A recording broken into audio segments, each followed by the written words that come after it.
Hi, I'm Meta Spencer, and today is the town hall for November of 2022.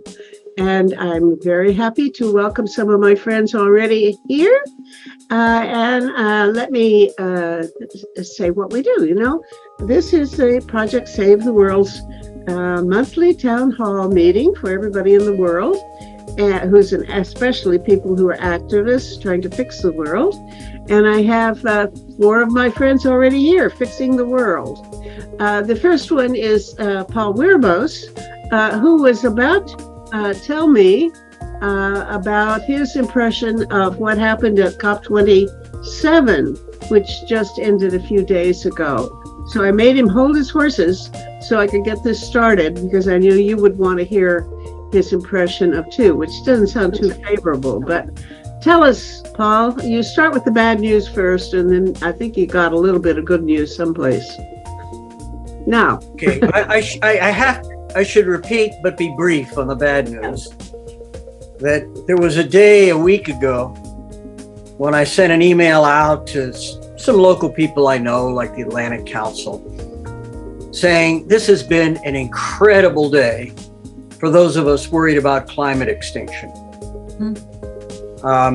There are days when the news is so bad you wonder, why am I staying alive on this planet? Seriously. And then there are days when it's very encouraging. And this was a day when both kinds of news appeared, coming from different directions. The bad news was COP27. And I had enough detailed access to COP27 to know how total of a disaster that meeting was. When people in the press tell you we didn't accomplish much, they're overstating how good it was. It was just incredibly awful in many, many ways.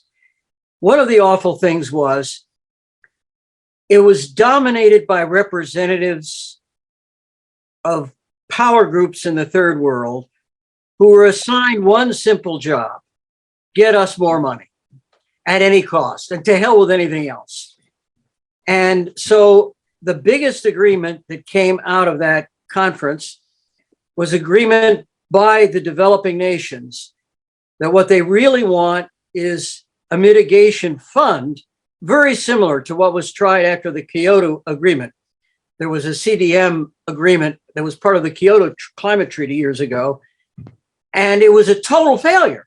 It was constructed to pay off the local interests of the politicians who managed to arrange it. It didn't produce anything much at all for climate. It was a disaster, CDM. And now they're talking about repeating the same kind of logic, but worse. And at the end, they said we need a huge new mitigation fund, just a fund to pay for our pain, not to prevent climate extinction. That was not on their agenda. They didn't care about climate extinction. They wanted to focus on getting money from us to make them feel better, kind of like getting heroin while you're dying. And at first, the developed world didn't agree. And then France said, we have an idea. We will agree with this fund on one condition. China and the US agree to put in money. And I'm sure they were laughing when they said that, because half the conference was about why they hate the US and why they hate China. And they said the US and China are the biggest emitters in the world. You're the ones who should be paying us money. So you wake up that day, and the agreement is nobody wants to address the current problem seriously. There was a small group of environmentalists who tried to divert attention. And frankly, those environmentalists don't know the field well enough to be that useful. So it was a disaster. But on that very same day, I had a meeting by Zoom with the people in China. We're talking about what can US and China do? Well, we were talking. This was not a meeting held by diplomats. It was a meeting created by the IEEE, the world's largest engineering society, has more than 300,000 PhD members. And they had a major joint meeting located physically in Nanjing, but I had to participate by Zoom. There are problems with physical presence in China. I really love going to Nanjing. I've been there. I wanted to go there again. Nanjing is just a great place to visit, and I've done it. But this time I had to go by Zoom. And in that meeting, there were Chinese people speaking who said great things. They promise they will send me the URL soon. I hope they do. They said great things. Were these Chinese, all Chinese people? The people in the room were in China, so they were Chinese. I don't recall any non-Chinese in the physical room. I wasn't the only one by Zoom. Other people. Because of COVID, I think you might even have trouble getting in if you Yeah. want. Oh, yeah. Well, let's put it this way. Top policymakers in China would have some awareness of some of the COVID politics. So we got very deep into COVID in our discussions before the meeting. But the bottom line was really exciting to me. It was exciting to me because the Secretary General of the UN, Guterres, and John Kerry, the climate guy of the US, had requested a couple years ago a high-level office from the UN Security Council on climate extinction, specifically on the threat of to human survival, the extinction threat. Let other agencies deal with other aspects, but for the survival, the security, they said that's the National Security Council. And Kerry wanted it, Guterres wanted it, and everybody said, we can't make a deal because China will veto it. They won't accept the UN committing itself to the survival of humanity. In this meeting, the Chinese said, we do want to work with you guys. Xi Jinping is not an idiot.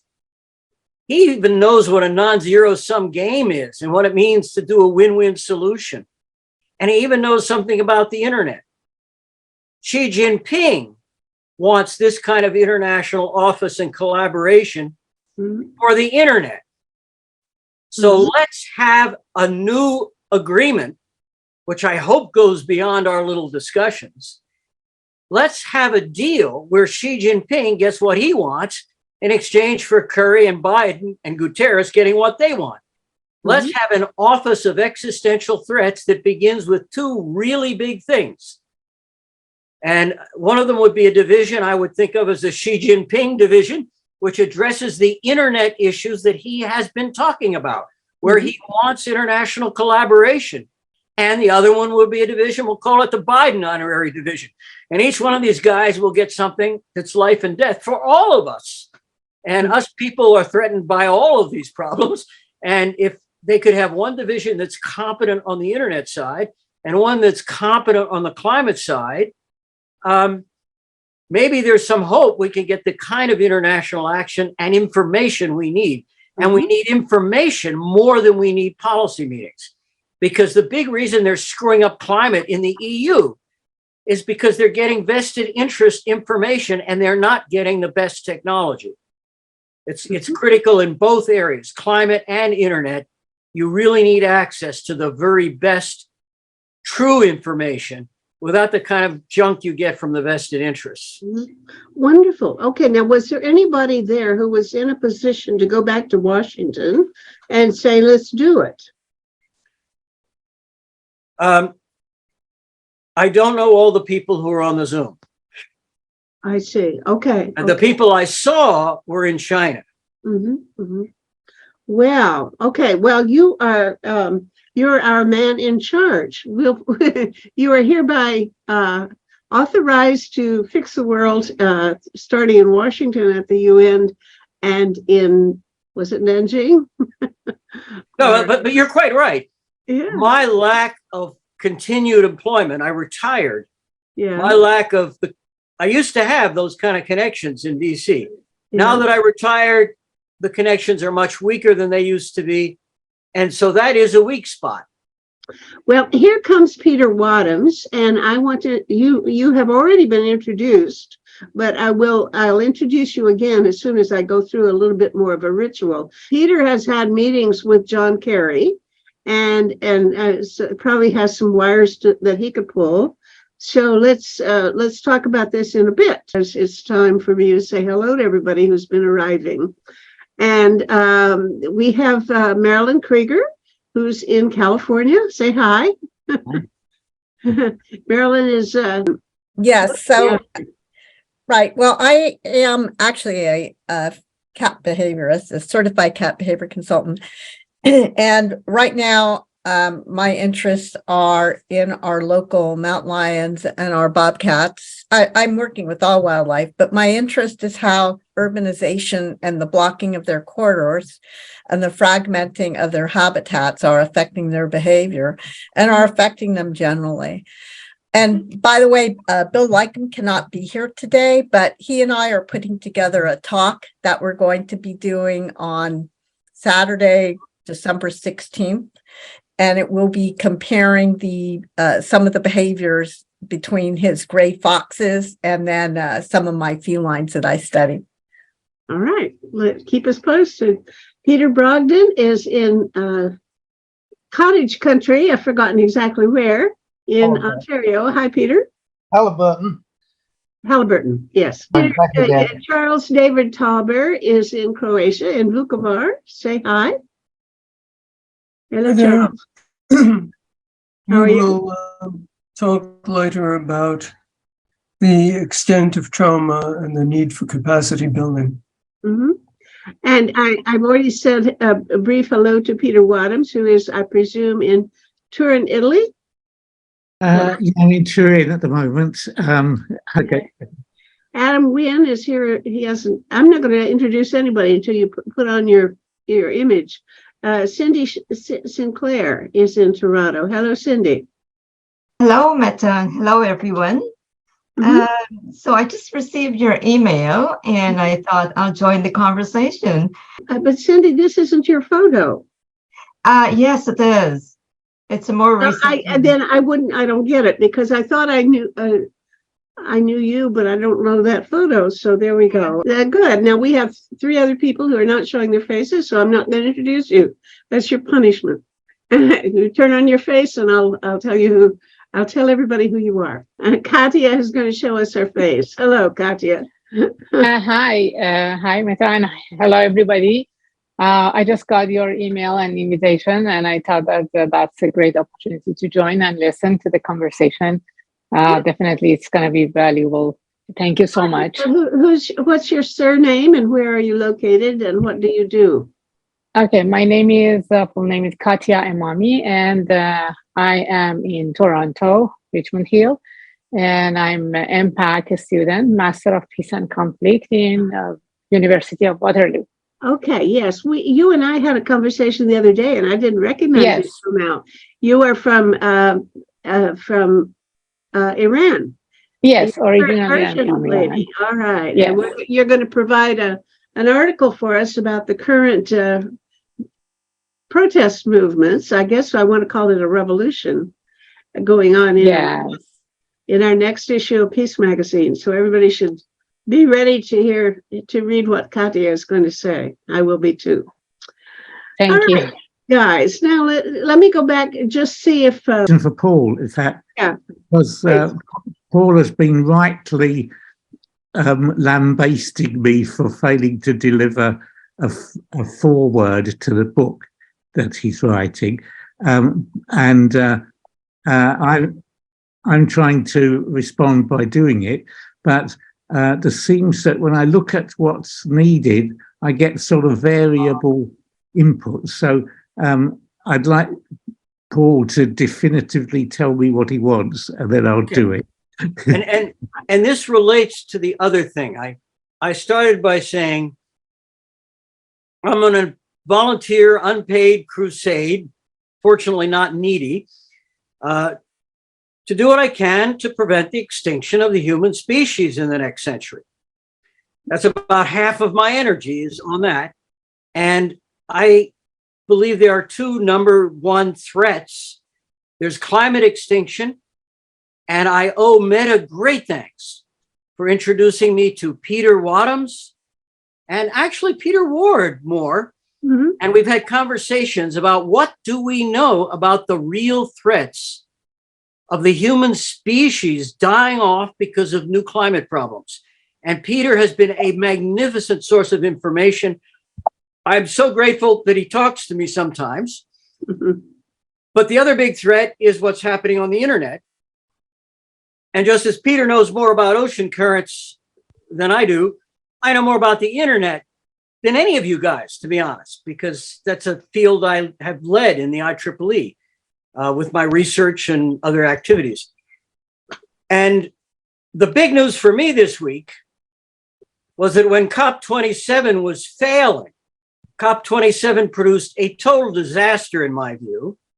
That very same day, there was a meeting under IEEE, international, based in China, with US Zoom participants like me. And a new vision came out of that meeting, which I think might save us humans. But I'm a lousy communicator, and that's why I'm glad to hear from Meta and you guys, because I'm the scientist. I was there at IEEE because I knew how to probe the science, find the opportunities. Probing the science, part of that meant talking to Peter and learning from him about extinction realities. But I spent more of my life learning about the technologies which could solve the problem cost effectively, without the kind of costs that these poor people in the EU are about to get hit by. They don't need to suffer as much as they do. They've been subject to special interests. So I was very excited at that meeting. The IEEE said they would like to put out a book on climate risks and opportunities, which could change the whole dialogue. And they approved it, subject to the condition that, as part of the contract process, we have 2 full draft chapters of the substance, not the forewords, not the postscripts, but the content. And we promised them 2 chapters early, and they said we can start writing a contract when we got those 2 chapters. The first chapter was on how to reorganize the world electricity market. We have a beautiful draft chapter. I think I've sent it to Peter. It's a model of what a substantive chapter can be for the inside of the book. They don't just want an introduction, they want content on the inside. We have a beautiful chapter on electricity markets, but we need a beautiful chapter on the risks. What is the threat to the human species from the worst climate change? And Peter Wadhams, Peter Ward were the 2 people I'm counting on to contribute, if not a section, at least a chapter. I have drafted a foreword, which I think is useful. I am very proud that I get to be 3rd co-author of a foreword which has 3 authors, Peter Ward, Peter Wadhams, and me. I show that forward to everybody I can. It's only about 4 pages long, but it's got good documentation, and it points to real science and real numbers. It has in it the reasons why I really worry. But I learned this stuff from Peter Wadhams and Peter Ward, and the publishers say, okay, that's a nice beginning. We want a real chapter. We want to learn more about what's going to happen to those poor people in Europe when the Gulf Stream goes south, or what the possibilities are, or what the hell do we know? And so what they want is a chapter with substance. Oh, that's more than 1 chapter, and you know it. That has I know, it's a section. It's a section. And the draft outline has a notion of 1 section that's sort of the stuff Peter Ward was talking about, the stratified ocean. But then Peter Wadhams has said, well, there's some other threats, and Peter gets to choose out of that section. I know. All we want is a good chapter. Peter, you're hereby authorized to write about methane. Okay. You know a thing or 2 about methane in the Arctic, and that's what scares the daylights out of me. Okay, well, I'll select a few things that might wipe us out. And Okay, I want to go on and introduce some other folks who've appeared. Besides Katya, who comes and goes, there's Maggie Panter, who at the moment is not visible, but she was a minute ago. There's somebody named AK, and there's some people who are using their, I don't know what they're using for names, but they're not real names. Elizabeth Lee has already indicated that she doesn't have a camera, so I'll excuse Elizabeth because she says she's in St. Anthony, Newfoundland and Labrador on Beothuk territory and Beothuk territory, and she's part of the Canadian Peace Network group. So what's the name of the book to be coming out? She's asking. Paul, does it have a title? You know, it's strange. It's been so many months. I've been waiting. I forget the title. Okay. I'll But tell you know what. what? I can send you guys the URL, which would have the title and all the preliminary content. Put it on Awesome. the comments, because I will edit this show tonight, and it will go online Wednesday or Thursday. You mean the chat?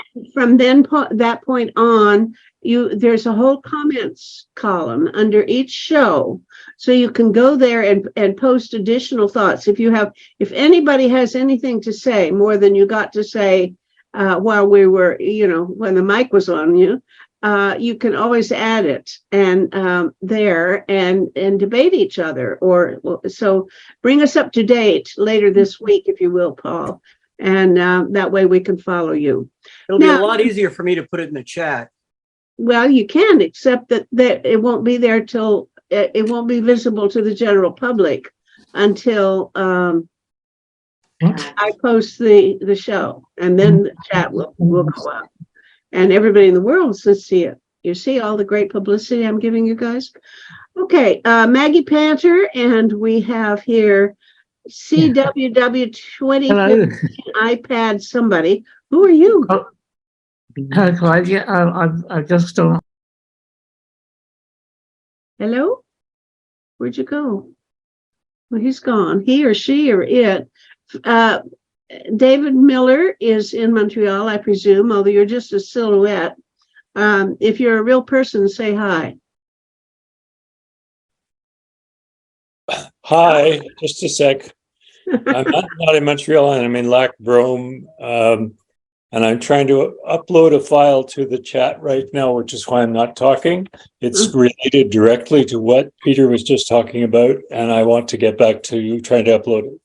Okay, so everybody should go later in the week as soon as I can get this thing It's out. about COP15 and biodiversity, which is tied to everything else, including peace, food security, climate warming, human survival, and quite a few other things. Well, I have to I think- also add that, Paul, I had a little bit of qualification on your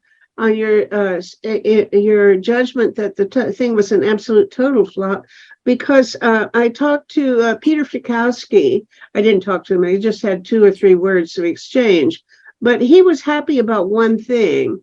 He said that there was a whole lot more talk there now about climate restoration, that, it has been a taboo topic.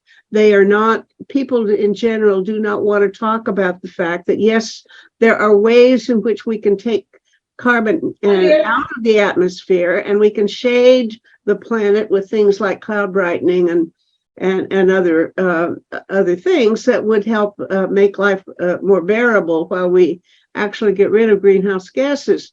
And people have not wanted to talk about that, but he said now there is talk about it. Now, whether that was visible on the reports, because I think the reports are probably focusing mostly on the official delegations from different countries rather than the NGOs. But the NGOs certainly attend in large numbers, and he was happy to see that there were people talking about such things as green concrete and things of that kind, other measures that would.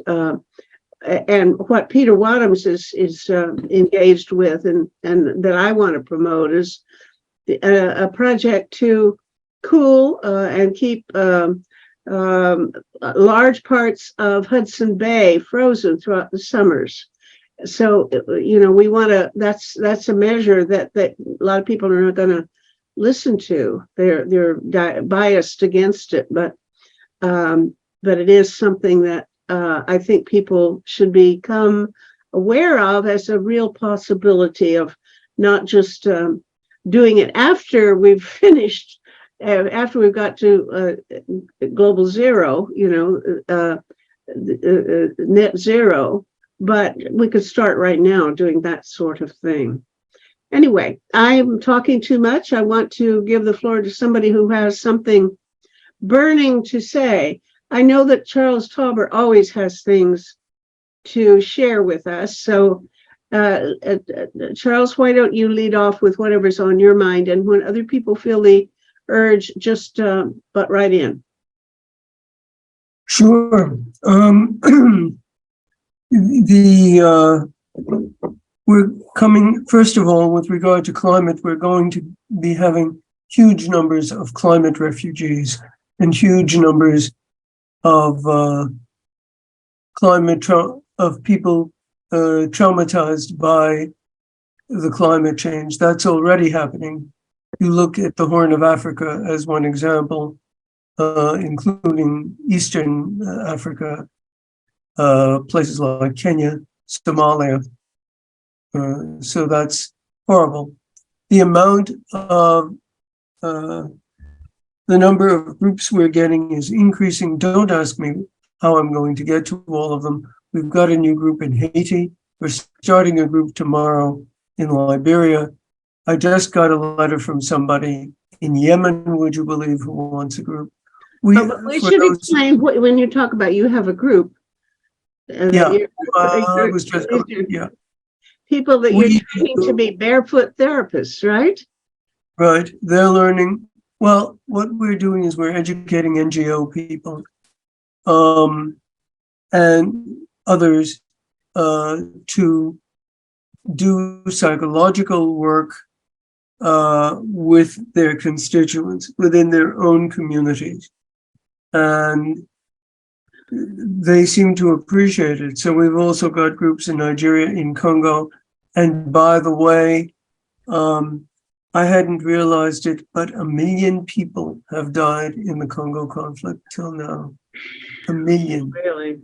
Who's keeping track? Who knows? It's awful. And the capacity to deal with these traumas are very low. And of course, if you don't deal with the traumas, they get transmitted. That's what happens here in the former Yugoslavia. I'm in Vukovar in Croatia, which was one of the sites of the first battles of the Yugoslav wars back in the 90s. They're finding here that the younger generation, the current generation, is even more highly traumatized than the generation that was affected directly by the war. Last weekend here, there was a massive nationalist extravaganza, let's say, that happens every year on the 18th of November, in which all the, I would say, I won't use the word, but the people come out of the wall, let's say, to talk about this and to make a very, very nationalist demonstration. Charles, it's a day just a sec. Did you say that the younger generation is more traumatized than the people who actually the war? Yeah. That, that needs an explanation.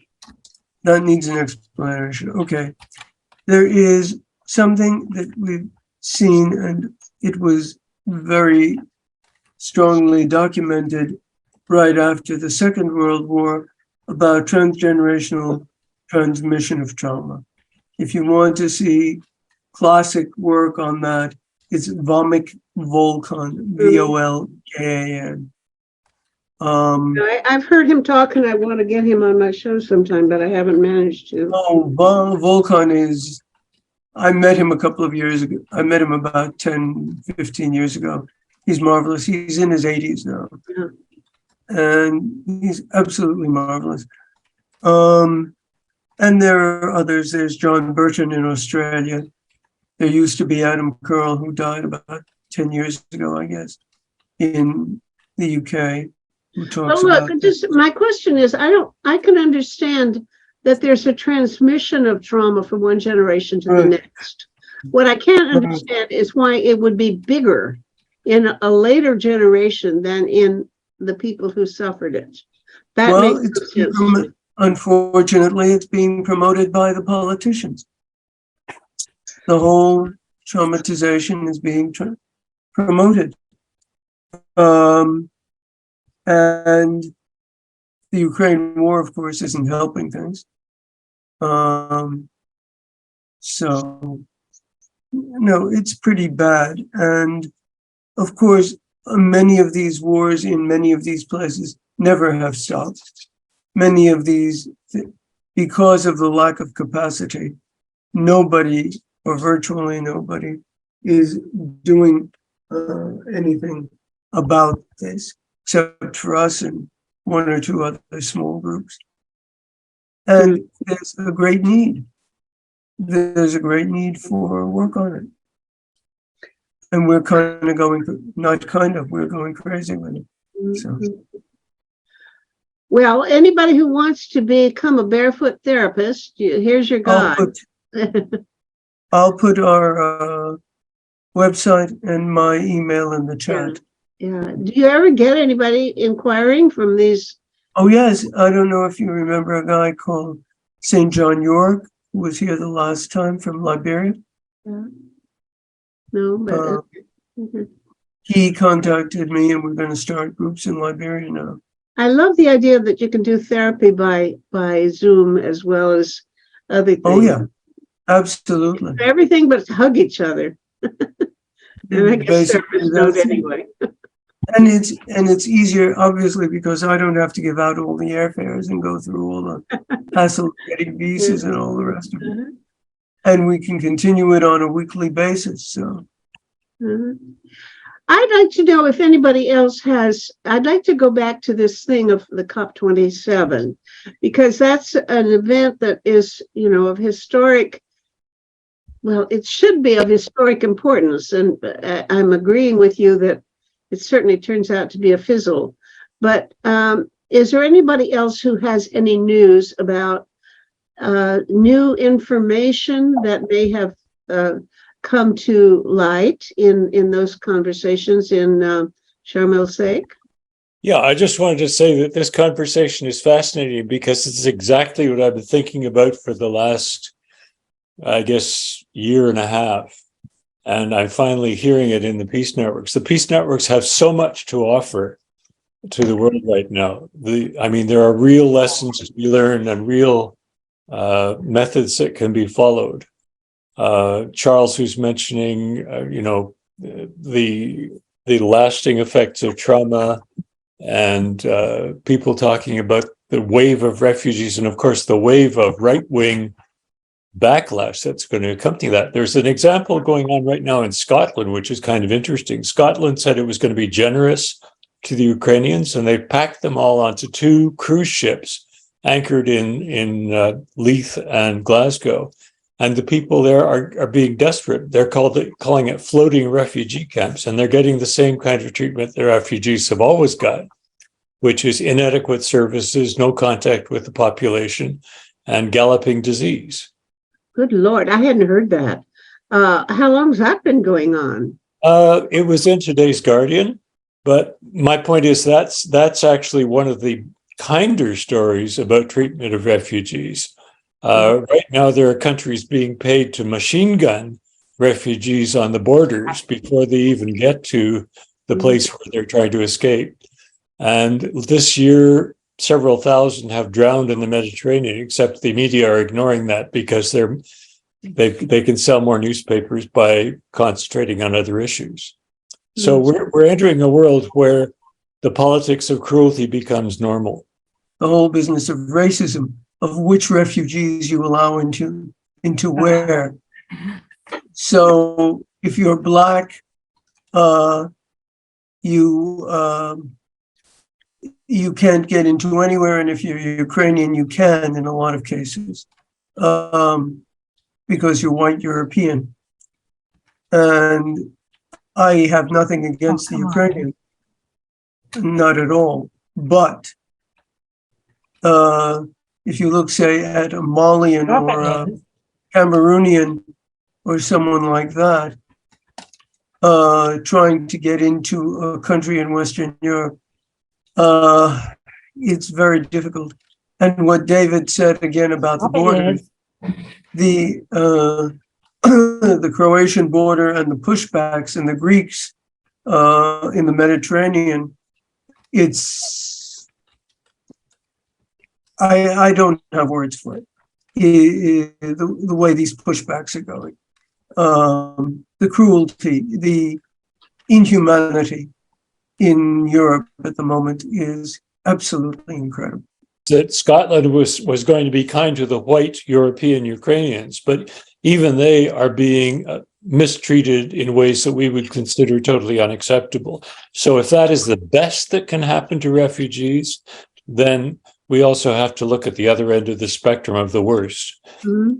The countries are being paid to machine gun migrants before they even get into the picture. Where? That's Where?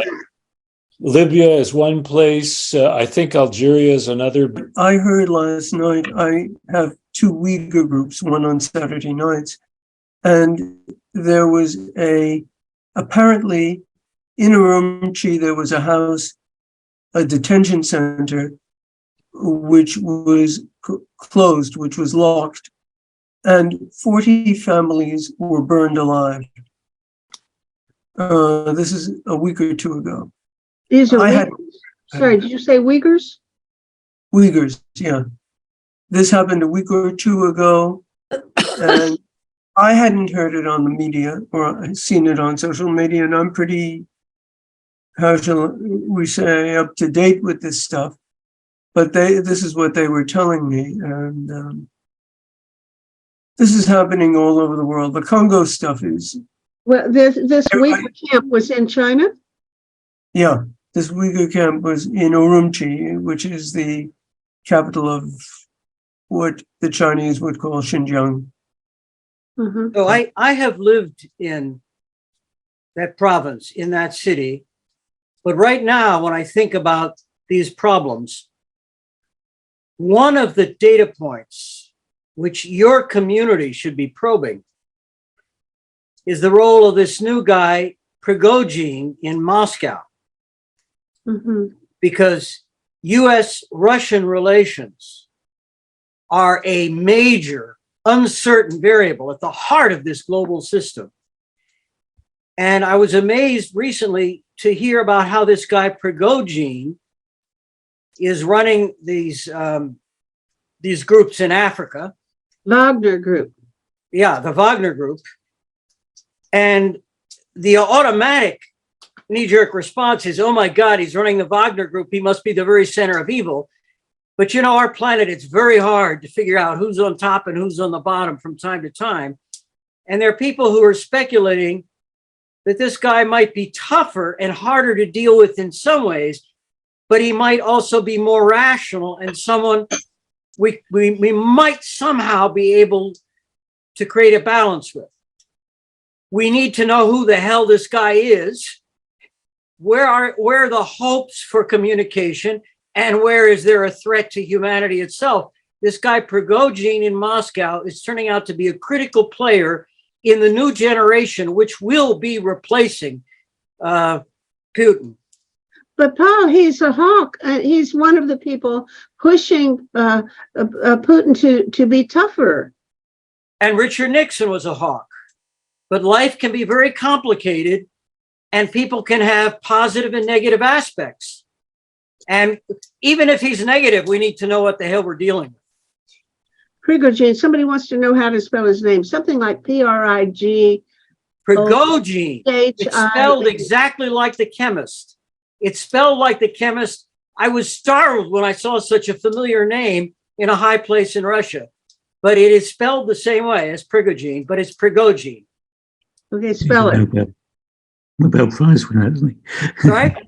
He's a Nobel Prize winner, the chemist, that is. Yeah. No, I've met the Nobel Prize winner, and he's a very interesting guy. He had a base in Belgium, and my wife explained to me that, no, the guy in Moscow is different. We don't even know whether they might be relatives. In Russia, you wouldn't tell people if he was a relative. You know, they're very secretive about some things. So he might be a relative, he might not, but there's no evidence that he's a relative. Excuse me, but I just put the correct spelling in the chat. The point I'd like to underline from what Paul was just saying is that whether we approve of mercenaries or not, the point is that the Wagner Group might actually be able to put a stop to some of the wildfire Islamic extremist killing and raping in Central Africa. That is actually a possibility. Absolutely.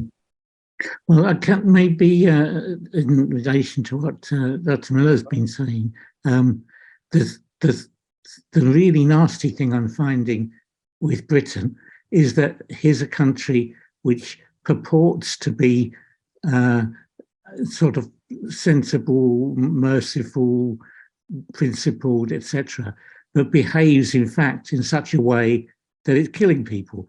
And so just this last week, there was a boat that got into difficulties, the usual sort of overloaded migrant boat, and it had a radio, so it put in a distress call, and the call was answered by the French and the British coastal forces, and each of them passed the buck on to the other. The French said, oh, well, it's in British waters, so we don't have to bother with it. And the British said, oh, it's in French waters, so we don't have to bother with it. So in fact, nobody answered the call and everybody drowned. So that sort of thing would be unheard of in Britain in the past. If you imagine the Royal National Lifeboat Institution, it didn't matter if a ship was going on the rocks because the captain was drunk or what the hell. It was you saved life automatically. Anybody in distress on the sea, you saved their lives. Then you thought about what to do with them. But it was unthinkable to leave people to die. And they were deliberately doing it. In fact, they were joking about it, that each of these two organizations would, as they passed the buck on to the other one, joked about it. Meanwhile, these people were dying. So I was really ashamed of my country after that. And the fact that a country can do that when is something that would never have happened in the past. Just the same idea as sticking people on a plane to Rwanda and then saying, oh, well, now that's your new home. P.S. you can't come back again. So you'll be a Rwandan resident forever. That kind of cruelty is something that we didn't used to have in Britain, or at least we did probably, but we thought we didn't, and now it's clear that we do. So everything's degenerating very fast. I just wanted to stick in 2 points of light in this picture. One is the Nansen passport, which has fallen out of use but could be revived. In other words, stateless people could have actual papers and legal status. And another thing is what Charles David Tauber's been pointing out, that ordinary people who are refugees can help each other. And there are several different ways that has been proven to happen. There's Alternatives to Violence program. There's the HROC program in Central Africa. And there are probably other programs that I don't know about where people help people. Often just a listening ear makes a huge difference. So it comes at a crucial point. I love the idea of the Nansen passport. Yeah, we could, but the odds of getting it through now, given the strength of all of this right-wing bigotry around the world and the opposition to immigration, the difficulty of getting it enacted it's a bad time to try, but it certainly is an important possibility, which it did exist. As Meta just pointed out, the chances of getting the political equivalent now are slim, but there may be other equivalent legal instruments that could be invoked or created. Well, we're going to need a lot more of the same idea, because we know that coming up, there are going to be millions and billions maybe of refugees because of global warming. People fleeing because their islands are underwater or something. If we are going to deal with all of the refugees that are coming out of all of the wars in all of the places, it's not at all possible to train enough professional psychologists or psychiatrists or what have you. So we must, and not only that, but they don't know about the specifics of their own communities. So we do have to train people from within communities to work with their peers. This is crucial as far as I'm concerned. Mhm. Is there any discipline possible for such an egregious thing as these two sets of authorities laughing over who's responsible for saving these people as they were drowning? Something should be done to set a rule that this kind of behavior is absolutely unacceptable, and somehow we have to make that point. I don't quite know how to make it, but I have recently become quite engaged with the notion that it is a moral responsibility that everybody has to hold other people accountable and not to just pass things over and overlook things. Because if you just ignore somebody's egregious behavior, then you're contributing to it and allowing it to continue. And we have this duty to make sure that we call each other out whenever something intolerable or inexcusable occurs. We have to actually say, this must be, you have to answer for this. And that's, for me, kind of a new insight, because, we hear all the time about how important it is to forgive each other. When we go around forgiving everybody who hasn't even acknowledged that they've done anything wrong, and all you're doing is giving them a blank check. Oh, Joy is here, but I don't know what Joy it is. Hello, Joy. Who Joy. are you? Joy Kogawa. Are you? Okay. Hi, Joy. Show your face, Hi. please. Well, no, I'm eating and I'm doing dishes and I've just got my earpods on so I can listen in. Okay. Well, as soon as you finish your lunch, you have to turn on your camera so everybody can see my friend Joy Kogawa. I guess I guess that's who you were, but I haven't seen you in a while. Joy is a Canadian novelist and poet, and a very dear friend of mine. So here comes Richard Denton. Good for him. I haven't seen Richard in a while. Richard is a physician in up around Sudbury, who's very active. He's been the co-chair of the North American part of the International Physicians for the Prevention of Nuclear War, and he's a big-time Rotarian. So hello, Richard, how are you? Very well. Just in from afternoon tea. All right. What's this background of yours? You've got an interesting green screen that's green with red. Happy holidays. All right. Okay. Well, that's what all these different languages are saying, huh? Correct. Correct. Okay. Very good. Now you tell us what you've been up to. Well, obviously with Rotary, we're working to create peace in Ukraine. We are doing that by humanitarian disaster relief, for which we've raised 15 million, and giving that out to Ukrainian clubs. So we've bought them hospital equipment, we've bought them generators, and getting shelter for them, that sort of thing. So we're also taking Ukrainians into our communities. So Perry Sound has taken 55 Ukrainians and found housing and jobs for them. So I think those are some of the things that we're doing in Rotary. Of course, to this group, what I would advise is make sure that your investments do not include the 25 companies that make nuclear weapons and their delivery systems. And so that's Boeing, Lockheed Martin, Raytheon, Honeywell, BAE if you're over in Europe. So those are the big companies that not to invest. Also, of course, don't invest in the fossil fuels. And it's sort of interesting in that our youth today are very aware of the climate crisis, but the fossil fuel prohibition treaty is not in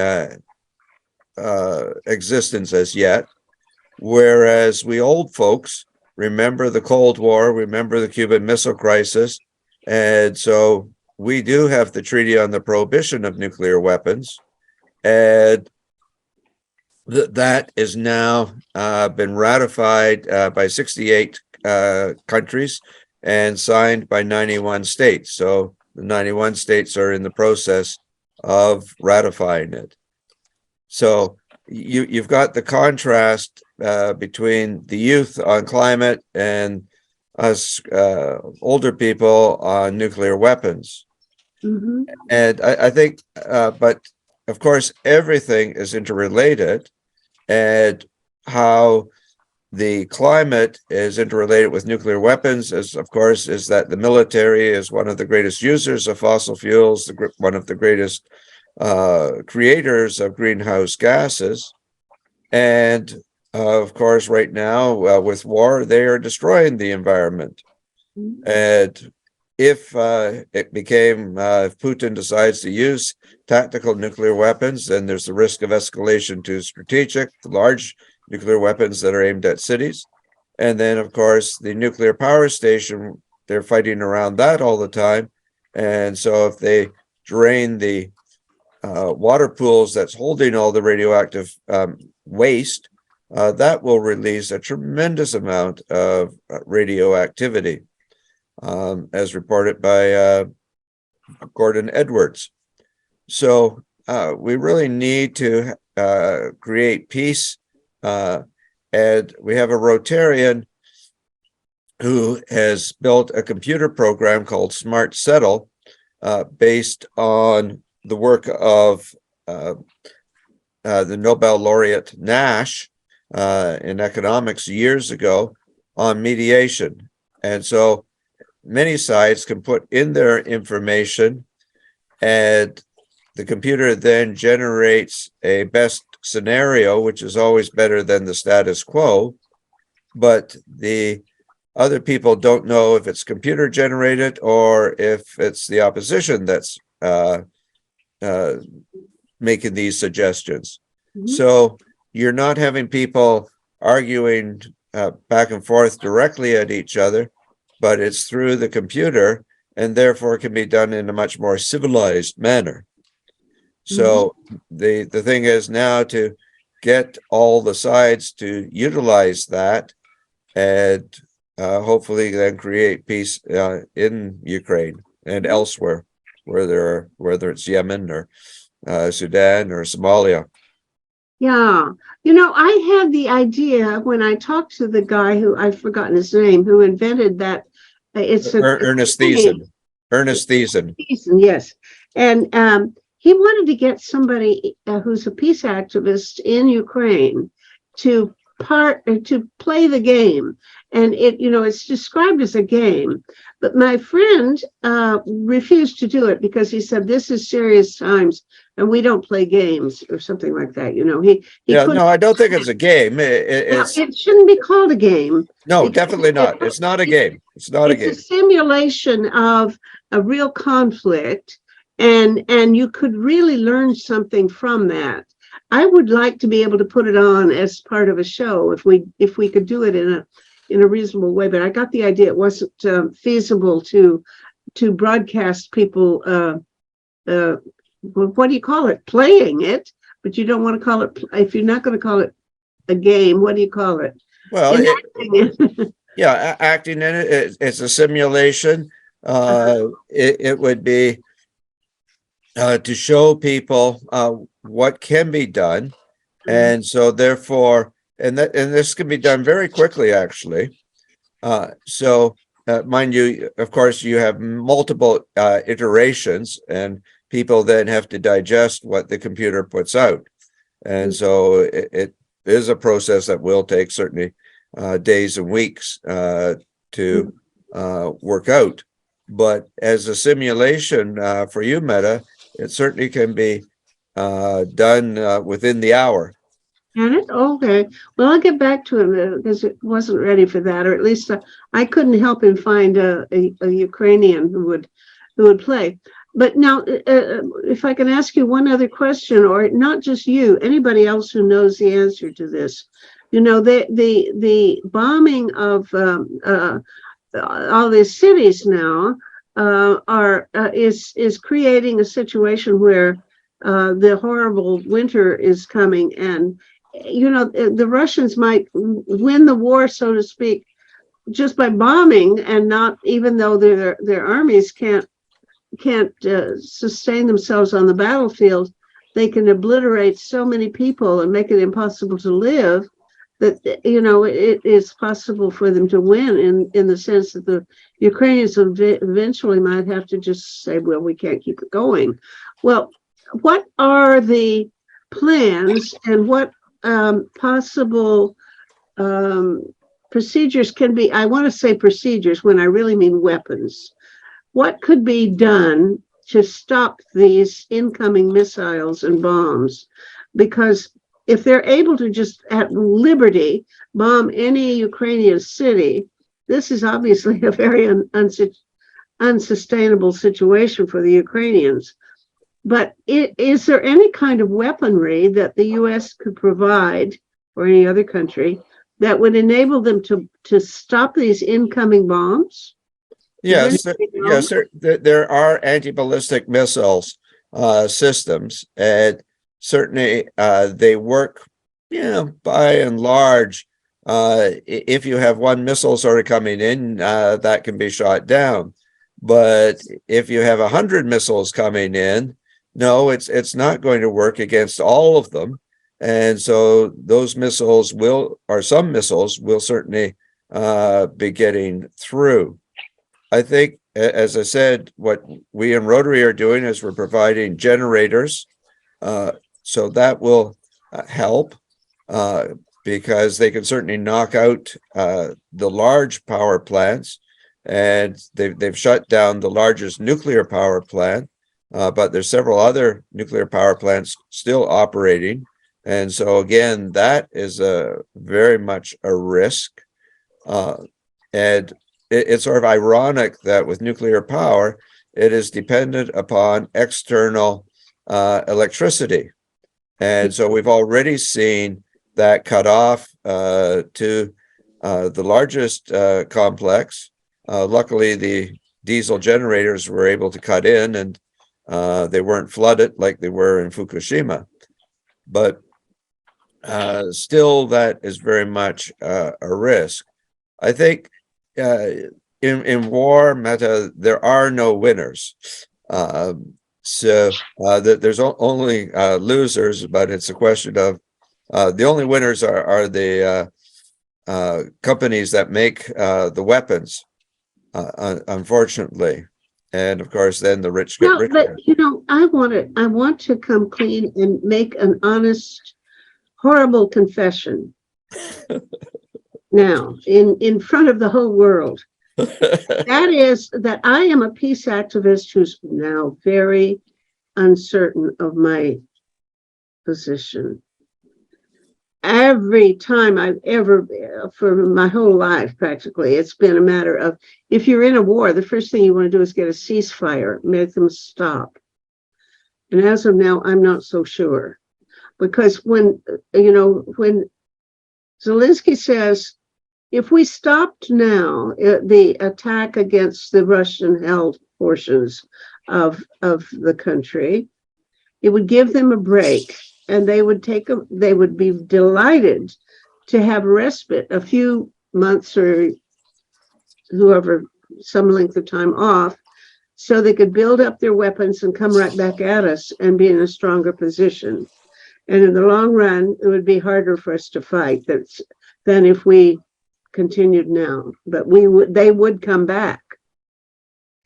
And when he says that, I have to believe him. And that to me is a very hard thing to say, because it means maybe they should keep on fighting. Maybe there shouldn't be a ceasefire. And boy, that's hard for me to say. Somebody answer me, please. Well, I hear you, Meta, but I think that the way to go would be to have an armistice first, a truce, and then to work on a peace plan that both sides would then sign. In the end, whatever you're going to come to signing a peace plan at some time. The question is, are you going to do it sooner and save lives, or wait down the road? Do And you I would- believe personally, would you trust Putin to whatever he signs right now? I wouldn't. I agree with you that it's not it's not based on trust. It's based on verification. And so what you would come up with is a peace plan that both sides can live with. I don't think they would. I wouldn't believe him if he says, okay, I'll let's have a ceasefire and work toward a real peace settlement. Then they'll just drag their feet until they're ready to go back into fighting, and then they'll go back to fighting. That's all. That's the only possible credible outcome to me. I do not believe that he would actually accept in what would be in effect defeat now, because he won't. He'll like to have a breather, and then he'd come back even stronger. And I wish it were true, but I believe that's what I think. And it means that morally, I don't know, I'm really in a bind. I really don't think at this moment that they should stop fighting with a ceasefire. I just think it would be asking for defeat later. No, I would disagree with you on that, Meta. Putin has backed himself into a corner. He, like the Americans going into Iraq, thought that they'd be greeted with open arms and welcomed. And obviously that certainly has not been the case. And I think, what is the bottom line that Putin wants? And I think that is where the negotiation comes, and that's where you're going to create a tentative peace between the two, and then fighting will cease. I don't believe that Putin is out to conquer the world, and I don't believe that he is going to quote take Ukraine and then move on to Estonia and Latvia and Lithuania, and already Moldova is without electricity. So that's what I do believe. That's why we have to reach different conclusions. If you don't believe that, and I do, we can't. I mean, there's no basis for our coming to an agreement. I mean, not that I'm mad at you, honey, yeah. but I don't trust this man. And I think we should listen to other people, because I'm hogging the mic. Other people must have thoughts about this issue too. I'd like to hear what you have to say. Anybody? Well, Charles is a good peace man there. All right.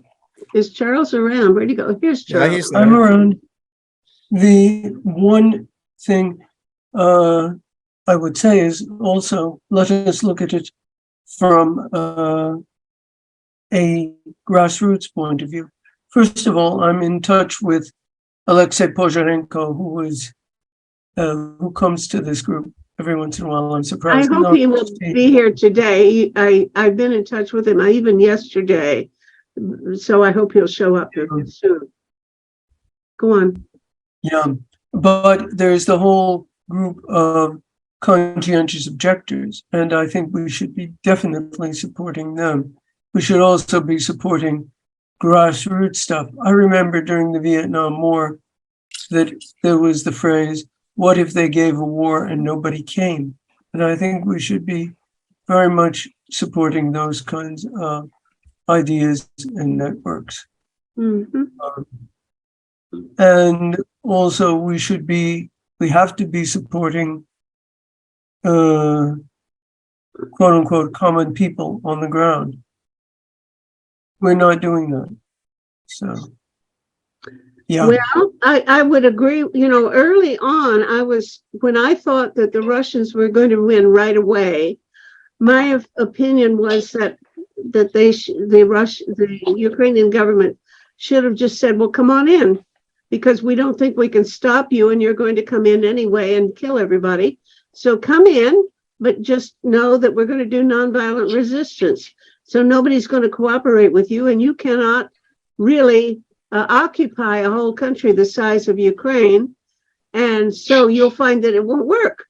So they would have saved lives then by just saying, okay, we're not surrendering, but we're saying we're not going to stop you, but you are not going to succeed in occupying Ukraine and making the people here do what you want them to do. That was my opinion, but looks like the war got started, and now, yes, there are people doing nonviolent civil resistance here and there in Ukraine, and I'm trying to get an article for the magazine right now about that. I haven't got it yet, but I hope it'll be in the January issue. But, you know, at this point, you know, there's no way that one could tell the Ukrainian government to take such a position now, having been in the war this far. I don't think that would make sense. Does anybody else think that would make sense? And please, I should, you know, I want other people to speak, not just me. I've been fielding a similar kind of question. It's not exactly the same one, but most of my friends who are Quakers have asked this question at least twice in the last year, and that is, where are the good Germans about the Russians? You know, why don't the Russians just overthrow their government? And I think that both of these questions are not only far from any kind of real possibility of happening, but number two, we're asking about something that, if it happened, would have happened 9 months ago. So frankly, I don't see a whole lot of point in discussing hypotheticals about something that's already 9 months too late. I realize that there are points in the peace research movement when it's important to ask these questions. What is the range of possible responses to a threatened aggression? What are the range of possible responses to an aggression that's ongoing? What are the range of possible responses after the war is over? I think those are crucially important questions, but I really think that with the people that are online right now, to be discussing something that the Ukrainians might theoretically have done on February 23rd last year, it just seems to me to be a bit behind the point, beside the point.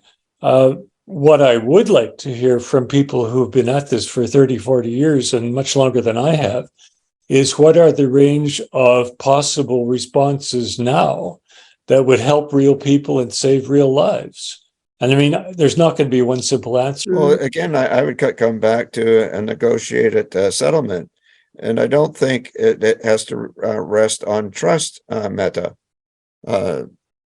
When various countries have signed treaties, by and large, they have followed them. And when they didn't want to follow them, they pulled out. So North Korea pulled out of the NPT. The States and Russia pulled out of the INF. So by and large, people, states, countries follow treaties, and you can verify whether they are following the treaty or not. So it's not based on trust. Yeah, but there's a phase. You have your ceasefire, and then the idea is, now we're going to negotiate while the ceasefire is in effect. So they go off and they negotiate and pretend to negotiate as long as they want to keep faking it until they're ready to go back to war. And then they say, well, negotiations failed. And then they go back to fighting. I mean, that happens all the time. It's not that they've signed a treaty. It's that they never get to the point of signing a treaty. They will go back to fighting when they're good and ready. And do you think that anybody has any basis for trusting Putin anymore? I mean, this man has every single thing he promised to do, he's violated. You know, he's assured the people there that they would not be mobilized, that this was not a war and they would not have a draft. So have a draft and so on. So not a single thing that he's promised has he kept his word on. But he did say one thing that's of interest, which was certainly violates the whole theory that what was pushing him was that the NATO countries kept crouching in and closer and closer and closer. Well, that they did, and they shouldn't have, but that's not why he did it. He finally came out frankly and said something like he thought he was Peter the Great, and he wanted to play it being Peter the Great. He wanted to grab the lands that he thought should be a part of the Russian Empire and put the whole Soviet Union back together again. This was pretty overt in his statement that that's what he's all about. So if I can intervene here, I think the historical figure you might want to look at when you're talking about Putin is Ivan Grozny, Ivan the Terrible, not Peter the Great. The other point that many people much more skilled than I have made in several articles I've read recently, these are, long-term foreign policy analysts, they say, yes, of course, Putin can't be trusted on anything. And in fact, Angela Merkel said that quite a while ago. But the point about negotiating a possible ceasefire or during a ceasefire, and it's really the same kind of thing, you don't expect the other side to give up any of their cards, but what you do explore are the possible outlines of a future peace. That's what such negotiations do. You don't expect them to result in anything right away. Whatever results is going to be some kind of compromise, but it gets both sides thinking about what the acceptable boundaries of a compromise might be. Putin is probably pretty desperate right now in terms of actually holding on to power in his own country. The Ukrainians are winning, and they're not very willing to negotiate for that reason. But other people can be doing the talking. It doesn't have to be the Ukrainian head of state. And I think that's the point that Richard was making. Okay. And also, Meta, you can look at North Korea and South Korea. They've had an armistice for over 70 years now and haven't resumed the fighting. They've come close, but that armistice is still held. And unfortunately, they haven't come to a peace treaty after 70 odd years. Well, again, this really comes down to the question of whether or not you think that is what would happen. And you do think that, and I don't. I really don't. and given that I don't have a whole lot of options of what to do instead, of what to believe in. And I'm sure the rest of you have thoughts about it. So you want to speak? Let's have somebody. Yeah, right. I'm late to this discussion, and but I happen to hear a dated interview with Gorbachev, who just died, and one that was, or the program, there was Christian Amanpour on PBS television was airing it a few days ago. And he was, after this war started in Ukraine, he was asked about the state of democracy and how disappointed he was and so on in Russia. And he insisted that it was not completely dead because there are people protesting. Now, maybe you've covered all of this, and you don't think that that's likely to amount to much, or it's too late for that. Is it not possible that the Russians can still overthrow the government there? Or it's also been said that there's really no structure in place that would take over, no opposition, so to speak. But a comment was made that Putin is getting desperate. He just recently held some sort of a conference or a meeting with the mothers of the deceased soldiers, reassuring them that the cause was good. I suppose that's another indication of desperation. Well, I wish that Alexei Prokhorenko were with me, because I have a deal I'm trying to work out with him, and it would be an appropriate time for us to talk about that. Because I think, and I can't speak for him. I won't represent his views one way or another.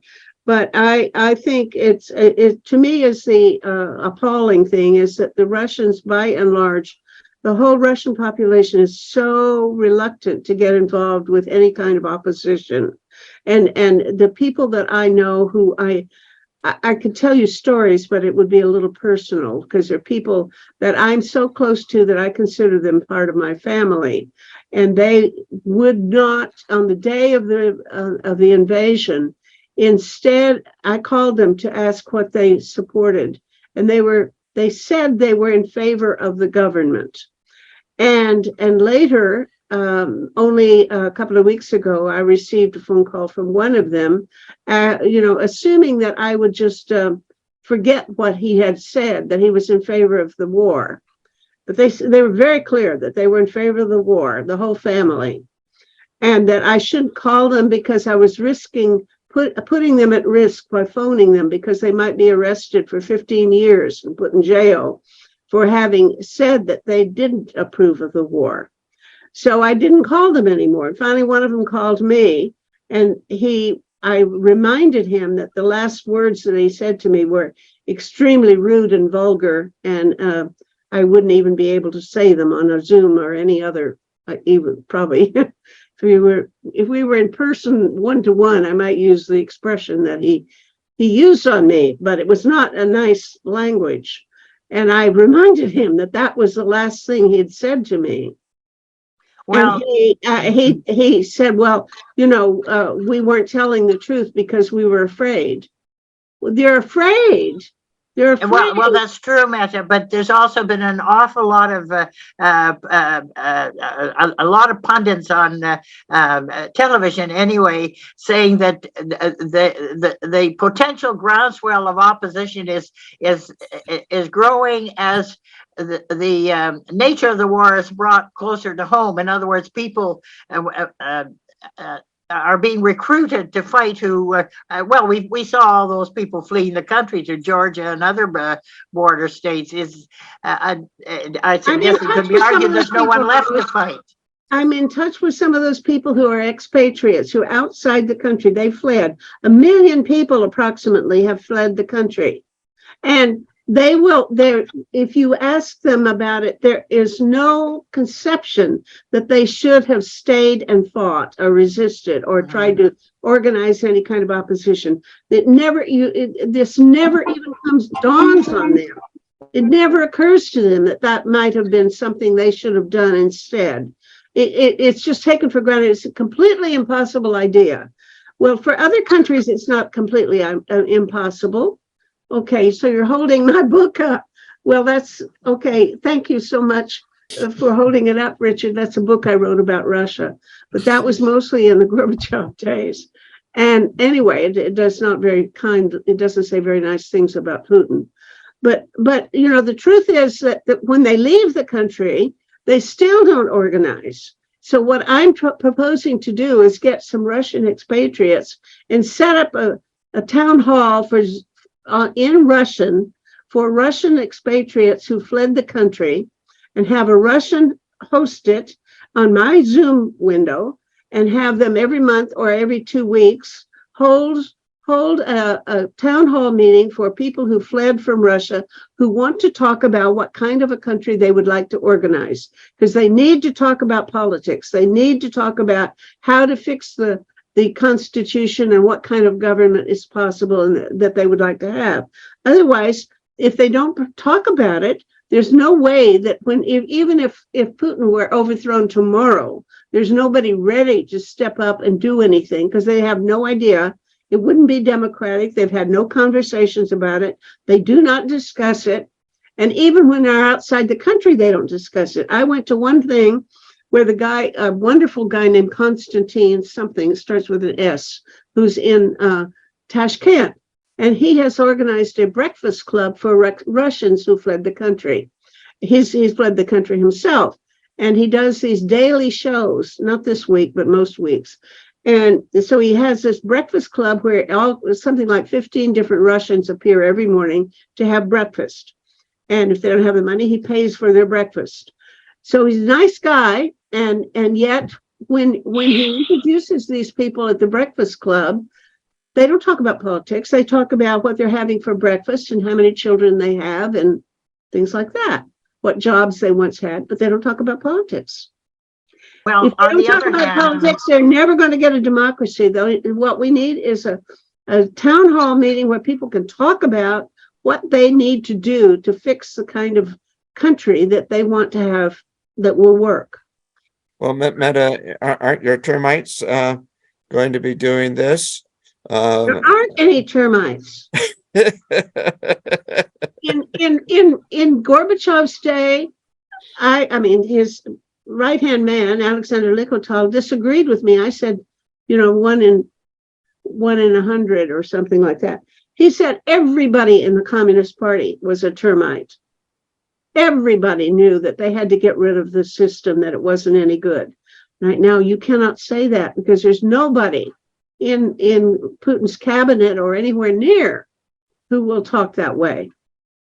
When I say termite, I mean people who were inside the party who pretended publicly to be supporting the Communist Party policies, but who in private would tell you, of course, we have to make some changes, and good for you for suggesting it, and talk about it more, please. That's what they said to me. It was always very surprising when they would wink at me or they'd give me a thumbs up if they saw that I had said something that they would like to say themselves, but they couldn't bring themselves to say. That was true then, but it's not true now. And that's a problem. I'd like to come with 2 points. First of all, you have to remember the Eastern European mentality and the mentality of all of these countries. And that is obedience, obedience, obedience, and fear, fear, fear. And that is an extremely important factor. A couple of years ago, there was a singer, he still exists here, called Thompson. Perhaps some of you have heard of him. Thompson? What? Thompson. E.P. Thompson? No. Thompson, his real name, what's his real name? I forget. But he is a quote unquote folk singer who sings extremely fascist lyrics, anti-Semitic, anti-everything, you name it. He's very popular in Croatia. And he was named, by the way, for the Tommy gun. And I went to the Jewish community and I said, look, we've got to protest that he's coming to both Vukovar and Osijek. Wouldn't touch it with a 10-foot pole because they're so afraid. That's point one. Point two is we must look at the future because all of these people are going to be traumatized, are already traumatized, and they're not going to go for treatment if Vukovar is any measure of it, if Croatia is any measure of it, and I think it is. It's not going to happen. And so we're preparing the next one. And you've seen this in many places. All you're doing, unless you do that treatment, is to prepare the next setup. So our efforts have to be on many fronts. But getting through that fear, getting through that question of obedience to authority. And I come back to Einstein. Unthinking obedience to authority is the greatest enemy of truth. That's what we have to be working on actively. I don't know how we work on them, though. If they aren't willing to work on themselves, and we have to be encouraging it.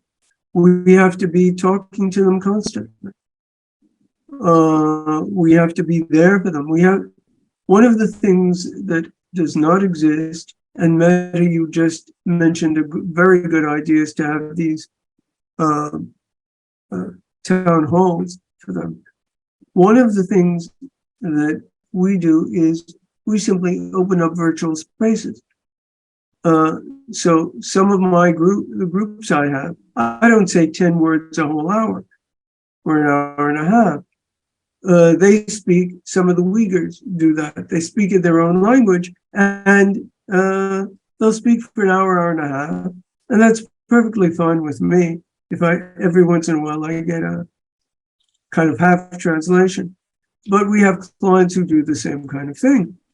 And it's them working it out for themselves, but they have the space, they have the non-critical space to do that. And we've discovered that that's extremely important. I think that's, back during the Cuban Missile Crisis, you had the red phone between Khrushchev and Kennedy. And a lot of my friends are saying, telling me that we ought to close down the Russian embassy here in Canada. And as you say, Meta, you can't trust them and they're all spies and we got to get rid of them. Whereas I think that we need to keep negotiations and the lines of communication open. I completely agree, Richard. The communication is crucial, and we have to say to them, and this is something I'm saying with the Congo groups too, find somebody on the other side whom you can talk to, even if it's one person to one person. Let it start there. Okay, I believe that if you can find 1 in 100 Russians who are, and there are a few in Russia who are still showing up on Facebook with a Ukrainian flag all over their front page, there are some people who are brave enough to actually go ahead and say what they believe. But if you are talking with somebody who you regard as your own family, I mean, truly, these are people that I was so close to, I was closer to than most members of my own family. And these are people who wouldn't even on the first day of the war would not tell me that they were opposed to the war. I don't know whether they were or not. They may have been in favor of the war and changed their mind. But then later on, he says, well, we didn't dare tell you because we might get in trouble. When you're that kind of chicken on the phone with your own family, what hope is there to have an open dialogue? That's the whole mentality here. Huh? That's the whole mentality in all of these countries. They have been so brainwashed over the course of so many years with so many massacres and all the rest of it that they're deadly afraid. Well, how can you have a conversation with them then? You say keep the You dialogue. have to do it very gently. That's not a dialogue if they can't even tell you what they believe, even over the phone. Yeah, who knows who's listening? Yeah, I think, I've switched over to Proton Mail now and Signal, which are encrypted. And in the Russians are using Telegraph to communicate. So I think there are ways of communicating, but I certainly hear what Charles is saying. I have a friend who was protesting at Tiananmen Square, and it was his day off when everybody got killed, and he's escaped and lives in Canada now. And again, he certainly does not talk anything politics to his family back in China. And I think it's not only yourself, but it's your family members that these people are afraid of. But if you got a single person who has escaped from Russia, and there's 100,000 who fled when conscription came in. If you can get those people to talk on a town hall meeting, then that would be great. Well, that's what I'm hoping to do. And I would love to have Alexei be the host because they have to speak Russian. I mean, it needs to be a conversation in Russian, obviously, for Russians who are expatriates.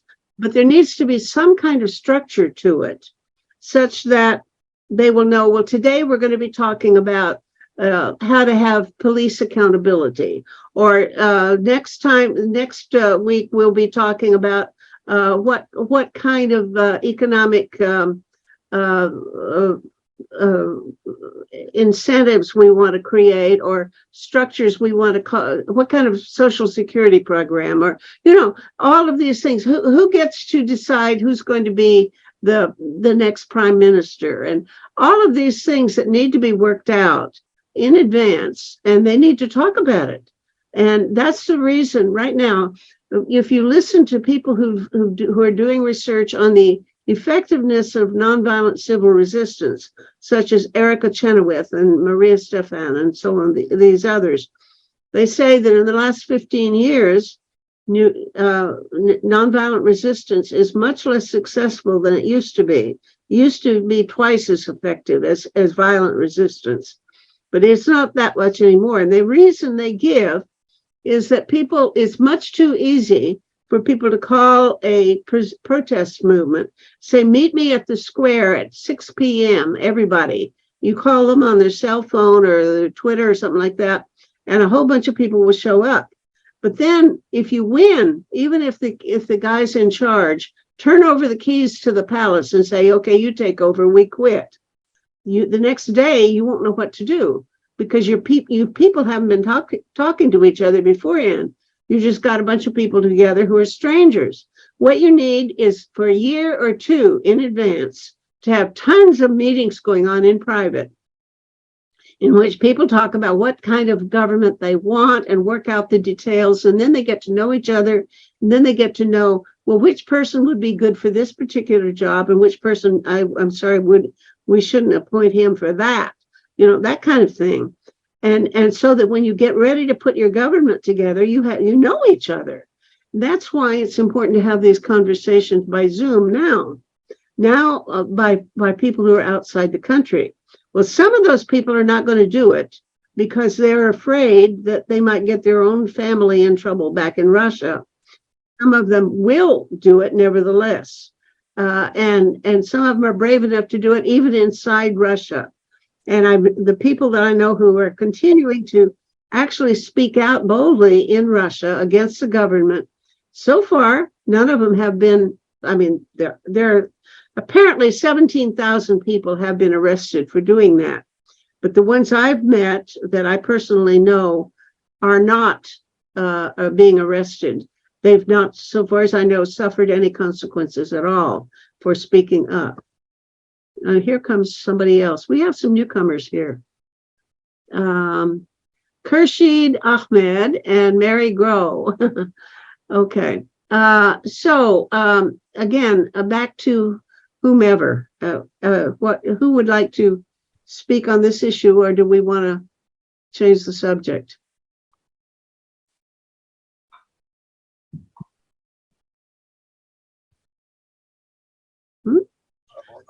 Maybe just for Khurshid from Hamilton there.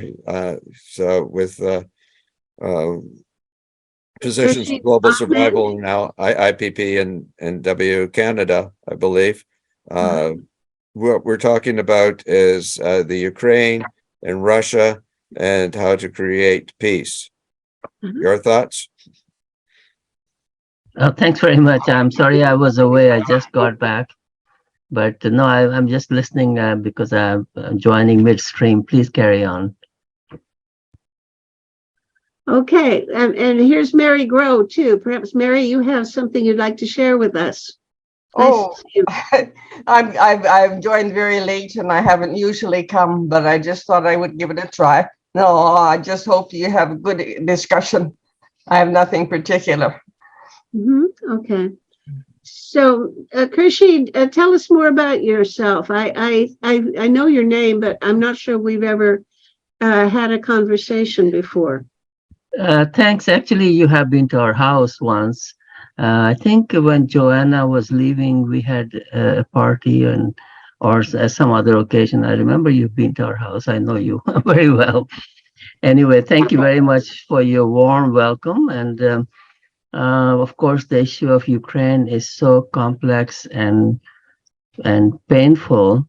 We are very directly involved because my wife is Ukrainian, and some of her relatives are directly affected by the war. And in fact, one of her nieces has come and joined and is staying with us to get away from the war. So we are constantly in touch with the extended family and their plight, especially these days when there is no power and the kids are going to university and schools and they have difficult time to deal on an everyday basis. It's a very difficult situation. Hopelessness and fear. It's really horrible. And I can't believe that we can carry on in this day and age without nations, especially a member of Security Council, being allowed to carry on basic human rights violation, complete neglect or just disregard for the Geneva Convention. They are attacking civilian population, civilian infrastructure. This is completely unacceptable by any convention, and I can't. I don't understand how the world can put up with this. It's just very painful to watch. What would you do? That's what we've been discussing is, we agree that the situation is terrible, but we don't agree on what the options are. Yeah, I haven't, I'm sorry, I was away, so I just got back and wanted to join you, but I don't know what options have been discussed, but I would like to listen first before I say anything. Well, maybe Richard should give you a recap because, he's got a position on this issue. So, Richard, you want to summarize where we've been going around and around? Well, I first recommended that we create a ceasefire, a truce, and then work on a peace settlement, and that you don't need to trust Putin, but you need to create a treaty that he can live with and that we can live with, and through verification we can make sure that that is upheld. Meta, on the other hand, feels that you can't trust Putin, and therefore having a ceasefire will allow him to gain strength in the meantime, and then go at a war more forcefully and successfully come springtime. So that's I think maybe the gist of it. Meta? I think it's a fair statement that we just have different assessments of the situation. And I reach my own conclusion with very deep reluctance because I don't want to believe what I think I do believe. Well, So I think you need to have negotiations ongoing. We can look at the armistice with North Korea for 70 odd years, and that did not re-escalate into a war. So I think a ceasefire armistice can work. And I think, again, through people like Ernest Thiessen and computers and the Smart Settlement Program and Mediation Beyond Borders, various groups can negotiate a peace, because I think both sides are now coming to sort of a stalemate. I mean, yes, the Ukrainians are winning on the ground, but Putin can knock out all the power he wants quite easily with missiles, despite the anti-ballistic missiles system of the Americans. I would agree with Meta that Putin is not to be trusted. He is very clearly committed to his ideal of the grand Russia. He wants to crush Ukraine and create the Tsar. He wants to be the Tsar, basically. I think the only powers that can stop him would be China and possibly a coalition of leaders like Turkey and India and China, if they are able to come together and put some pressure on him, maybe he'll back down on some conditions. But for peace groups or for any Western powers to try to influence him, they tried that before the war. They went there many times. The French president has been there many times, and everything falls on the deaf ears there. So I think Putin has proven himself that he's a big liar, that he doesn't care at all about public opinion, about human rights, about anything. His dream is to have the grand Russia. Now, the only thing is, I think to some extent, it is also NATO that has provoked the situation. They didn't have to go up to his doorstep to try to contain his power. And America is clearly using this opportunity to weaken Russia at the expense of the Ukrainians. So I mean, his deep anger and mistrust of the NATO alliance is understandable. It doesn't justify it, but it's understandable. So I don't think Putin could be trusted. The only thing if somehow we can influence the Chinese and the Turks and the Indians to do something about it, maybe there is some hope. Mhm. Well, I have to take exactly your position, but I don't know how we would influence the Russians, the Chinese and the Indians to do any such thing. I think India has moved a little bit more in that direction. I'm just not sure. But not enough to, No. it's not yanking on anybody's chain. See, they have the economic interests. They are getting cheap gas from Russia right now because of the sanctions. Russia needs customers, so they gave a good deal to India and China. So they're happy that, let's just remain friends. There's a lot of undertones here.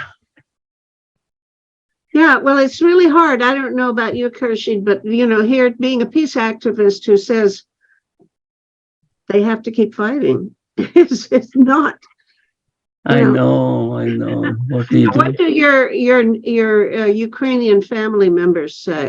Are they totally in agreement, or is there a difference of opinion among them? In what terms? Like in terms of what they would recommend doing about the war now? I'm not sure what they would recommend. They're just trying to survive. They are more worried about food and heat and just the education for the kids and health. I mean, they really don't have the luxury to think about these things. They just hate Putin with great passion, and they obviously think that America is doing great and helping them out. But it's just escalation is of the cycle of violence is just going broader and bigger and bigger.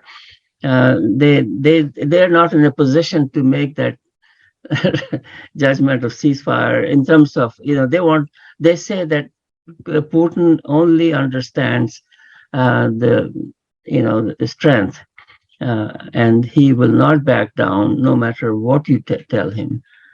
So this is generally the feeling in Ukraine, as far as I know. Now, I think that there's pretty strong evidence that the majority of almost all the Ukrainians are united on that point. But is there, the only people who could make a difference are the people in Russia.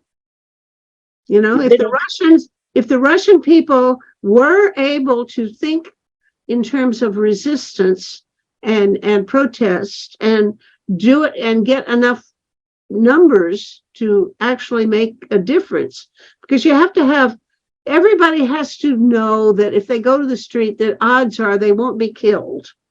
And if they won't be killed, then there's more of a chance that the people who disagree with the government will turn out. So then you could get a crowd if the people have a real opposition to the government. But unfortunately, most of them don't. I've seen on the street interviews I watch every night. I watch a lot of videos, you know, for a couple of hours. And some of them I watch people in Russia being interviewed on the street. People ask them, what do you think of the war? Or what do you think about this or that? They're young people, young, you know, like 20-year-olds, as well as old people. They all say, well, our government, I'm very proud of our government, and he's right. And, you know, like that. But Meta, that's because there's no free press and there's no alternate opinion. There's only Actually, the ones who want to can watch, you can get certain things still, especially if you have these, there's a certain acronym for them, a certain kind of connectivity where you can get internet that is, they can't watch who's watching it. VPN or something like that. It's just called VPN. VPN. That if you have one of those, it's safe. So there are quite a number of people, especially young people, who get their news from that kind of source on the internet. Yeah. But they don't watch TV. The older people apparently are much more likely to watch television news, and they are somewhat more likely to support the government. But even the young people, the majority of them seem to, even young people who have every reason to worry that they will be drafted soon, they will say things about how proud they are of their country. I would disagree with you, Meta. I mean, that's what we're here for, is to have a disagreement. And I would say, again, my friends say it's all up to Putin to make the decision. It takes two to tango. And I think that NATO and the US can also make a big difference in negotiating a peace treaty and an armistice and a ceasefire. And I see that certainly, and also, of course, Zelensky himself. But my impression is that Zelensky is a pawn caught in the middle with his backers telling him what to do and say. I think that NATO has their own point of view. The US influences obviously NATO to a large extent. And so I think it comes down that, again, you've got the one percenters at the top that are the ones who can make a difference, and we need to get to them. I don't think, as you had said in your book there on Russian Quest for Peace and Democracy, you discussed sort of with Gorbachev, and Gorbachev thought it was from the top down. And I would agree in Russia that it obviously is from the top down.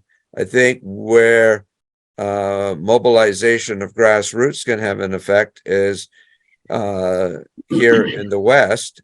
And I think that, again, in the West, it all comes down to money. And so that's why we need to go with the divestment of not investing in Lockheed Martin and Honeywell and General Dynamics and Boeing and Lockheed Martin. That's where we can make an influence. But I think we need to have all the sides at the table making that negotiations. But Meta, also, when you say that the young people are proud of their Russian nationalism, that's because it's been inflicted on them. The VPN is not free. It costs extra money. Most people would not opt for it. And even here, some people use a VPN, I do, but not many people know about it or would pay for it. The thing is, there's such a fear in Russia. Putin has silenced many voices. Many of the reporters have been shot. Anybody who stands up is clearly just short. Look at the number of oligarchs who are very in a kind of elite positions. About 12 or 13 of them have died, often, falling from the windows. It's a terrorist state, really. It is terrorizing their own people, just like Iran right now. So I don't think we can judge the Russian people based on what you hear, because the people are afraid to say anything publicly, express their opinion, because the next thing will be that they'll be in the jail. So we are. I mean, I don't know how we can get even America, the NATO, to try to get ceasefire, because NATO has a vested interest. They see it as an opportunity to weaken Russia, which is their main objective here. And they really don't seem to care much about what happens to Ukrainians or for human rights. Well, that's a good question there, but yeah, I would not be in a position ever to blame somebody else for not revolting. I mean, it's easy for me to sit here in Canada and tell other people what they should be doing, and that they have a duty to do that. But I would say that there are countless historical cases in which a repressive regime has been overthrown by a popular resistance movement. And you can even see it going on in Iran today. There are people in Iran who they've killed hundreds of people already. And yet these people keep going. They keep turning out. So you can't say that, well, the government has so brainwashed them that they can't do anything else. Some of them know better. Some of them will even later say, well, we didn't tell you what we really thought when you phoned me, because we're afraid, but then why did they swear at me for calling? Unfortunately, I have to run. Somebody's at the door. I have to run. It's 4:01 after our thing, and Apologies. I talk too much. I'm sorry, guys. I talk too much. So I try to get over it, but I know it's not going to help. Okay. All right. So we've had our conversation, or at least I've had mine today. You guys may not have had your chance enough. I'm sorry, but you'll have another chance if you come back in a month. So Sunday, oh my God, it's Christmas. November. Is it Christmas Day? Correct. Oh my word. Oh my goodness. Christmas Day is Sunday. Well, I don't know. Maybe we shouldn't try it on Christmas Day. What do you think? What do you guys want to do? Do you want to meet or not? No, not on Christmas. All right. I'll have to say none of them this year. I'm not going to be around. I'd love to, but I'm not going to be able to. Okay. So shall we agree not to meet next month? But we will 2 months. All right. Thank you all. It's been, can we say, hey, we had a good time? I don't know. Happy Yes, I think so. holidays, everyone. Yes. God. Thank you, Meta. Thank you very much. Thank you. Thank Meta. you, Meta. Meta, I need to send you an email. I'm going to do that right now. All right. Thank you, Meta. It was nice to meet everyone, and the conversation was so interesting, so inspiring. Lots to think about, and I think Who's speaking? Who's speaking? Cindy from Toronto. Oh, okay. From a long time ago. Yeah. Okay. Yeah. Thank you Matt, for thank you so much to I love you all. So thank you and happy Christmas. Okay. Merry Christmas, everyone. Thank you, Meta. Bye. Project Save the World produces these shows. This is episode 527. Watch them or listen to them as audio podcasts on the website tosavetheworld.ca. People share information there about 6 global issues also. To find a particular talk show, enter its title or episode number in the search bar or the name of one of the guest speakers. Project Save the World also produces a quarterly online publication, Peace Magazine. You can subscribe for $20 Canadian per year. Just go to pressreader.com on your browser, and in the search bar, enter the word peace. You'll see buttons to click to subscribe.